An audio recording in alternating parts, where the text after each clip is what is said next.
সকলোকে মোৰ চেনেলৰ আন এটি ৰেচিপি ভিডিঅ'লৈকে আদৰণি জনাইছোঁ।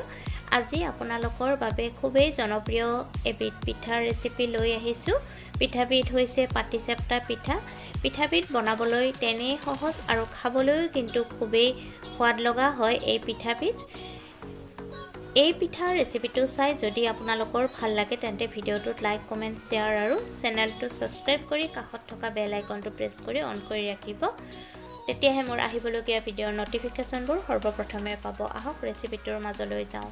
এটা বাটিত একাপ চাউলৰ গুড়ি ল'ব আৰু একাপ ময়দা লৈ ল'ব। জোখমতে নিমখ আৰু পানী দি সুন্দৰ এটা বাটাৰ তৈয়াৰ কৰি ল'ব লাগিব।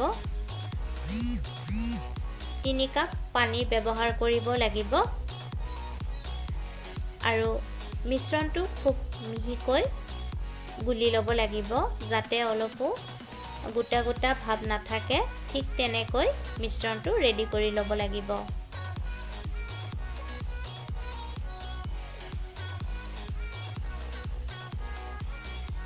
ঠিক এনেকুৱা ধৰণৰ হ'ব লাগিব মিশ্ৰণটো। এতিয়া আধা ঘণ্টা ঢাকি ৰাখিব।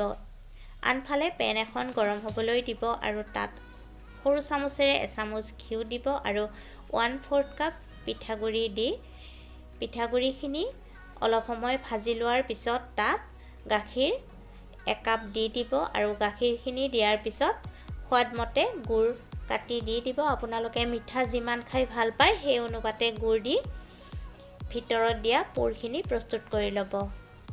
আধা ঘণ্টা পিছত মিশ্ৰণখিনি পুনৰ অলপমান ভালদৰে মিহলাই ল'ব। এতিয়া টাৱা এখন গৰম কৰি তেল মুচি টিছু পেপাৰৰ সহায়ত ভালকৈ মুচি ল'ব আৰু তাৰ পিছত বনাই লোৱা মিশ্ৰণখিনি টাৱাখনত দি দিব আৰু অলপ বহলাই দিব।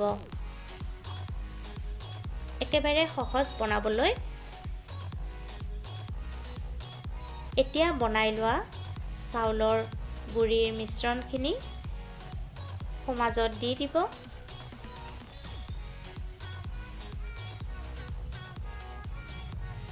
আৰু খুব সাৱধানে মেৰিয়াই দিব। এয়া এখন ৰেডি হৈ গ'ল।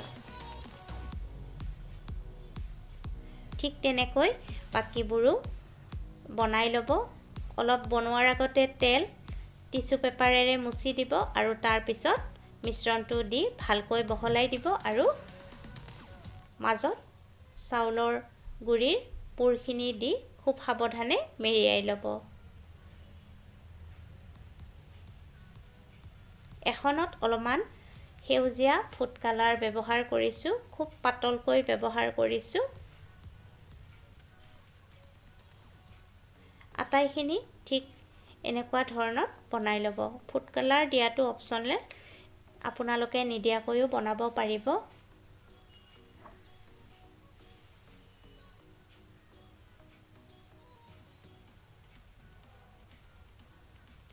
মোৰ এই পিঠাৰ ৰেচিপিটো চাই ভাল পালে ভিডিঅ'টোত লাইক, কমেণ্ট, শ্বেয়াৰ আৰু চেনেলটো ছাবস্ক্ৰাইব কৰি কাষত থকা বেল আইকনটো প্ৰেছ কৰি অন কৰি থ'ব। পুনৰ উপস্থিত হ'ম। আজিলৈ আহিলোঁ। ধন্যবাদ।